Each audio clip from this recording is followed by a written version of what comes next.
BRS MLA Kaushik రెడ్డికి CID నోటీసులు ఇచ్చింది. కౌశిక్ రెడ్డితో పాటు మరో 20 మందికి సిఐడి నోటీసులు ఇస్తోంది. ఏప్రిల్ 4న హైదరాబాద్లోని విచారణకు రావాలని నోటీసులో పేర్కొన్నారు. జనవరి 29న హుజూరాబాద్లో సమ్మక్క జాతరలో ఘర్షణపై కేసు నమోదైంది.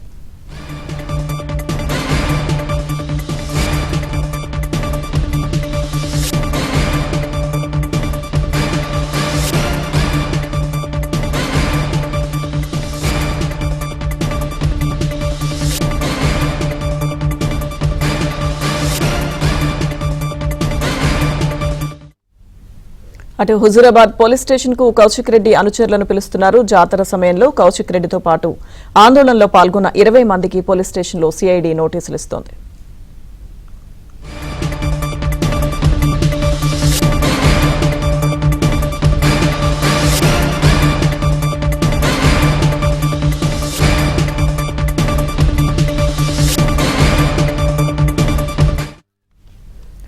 బీఆర్ఎస్ ఎమ్మెల్యే కౌశిక్ రెడ్డికి సిఐడి నోటీసులు ఇచ్చింది. కౌశిక్ రెడ్డితో పాటు మరో 20 మందికి సిఐడి నోటీసులు ఇస్తోంది. ఏప్రిల్ 4న హైదరాబాద్లో విచారణకు రావాలని నోటీసులో పేర్కొన్నారు. జనవరి 29న హుజూరాబాద్లో సమ్మక్క జాతరలో ఘర్షణపై కేసు నమోదైంది.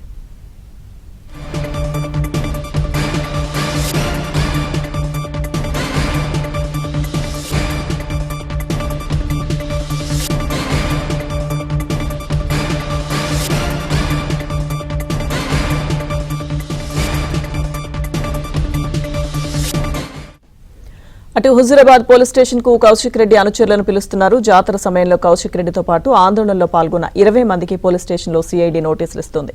ఇక కౌశిక్ రెడ్డికి సిఐడి నోటీసులకు సంబంధించిన పూర్తి అప్డేట్స్ మా క్రైమ్ కరెస్పాండెంట్ ప్రవీణ్ అందిస్తారు. ప్రవీణ్, బీఆర్ఎస్ ఎమ్మెల్యే కౌశిక్ రెడ్డికి సిఐడి నోటీసులు అందజేసింది. హుజూరాబాద్ లో నమోదైనటువంటి కేసులను ప్రభుత్వం సిఐడికి బదిలీ చేయడంతో ప్రస్తుతం సిఐడి దర్యాప్తు కొనసాగిస్తుంది. వచ్చే నెల 4న 11:30 లకడికప్పుల్లో ఉన్నటువంటి సిఐడి కార్యాలయంలో విచారణకు హాజరు కావాలంటూ కూడా స్పష్టంగా పేర్కోవడం జరిగింది. మరోవైపు సమ్మక్క సారలమ్మ జాతర ఏర్పాట్లో ఉన్నటువంటి పోలీసుల విధులకు ఆటంకం కలిగించడం, శాంతి భద్రతలు విఘాతం కలిగించడం, ప్రభుత్వ ఉద్యోగుల అధికారాన్ని గౌరవాన్ని తగ్గించే విధంగా కౌశిక్ రెడ్డితో పాటు అతని యొక్క అనుచరులు కూడా పెద్ద ఎత్తున అక్కడ ఆందోళన సృష్టించినటువంటి సందర్భం ఉంది. ల్యాండ్ ఆర్డర్ సమస్య సృష్టించినటువంటి నేపథ్యంలో ప్రస్తుతం అయితే మాత్రం వారిని కూడా హుజూరాబాద్ పోలీస్ స్టేషన్ పిలిపించి వారందరికీ కూడా నోటీసులు ఇవ్వడం జరిగింది. దాదాపు 20 మందికి పైగా ఇప్పటికే సిఐడి నోటీసులు ఇచ్చినటువంటి పరిస్థితి కనపడుతుంది.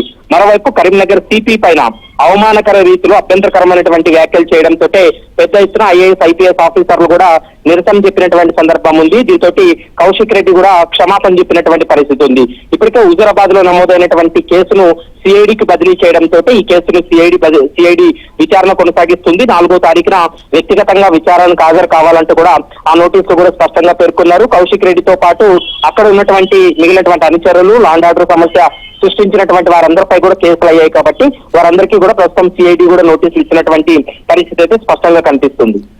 Thank you Praveen.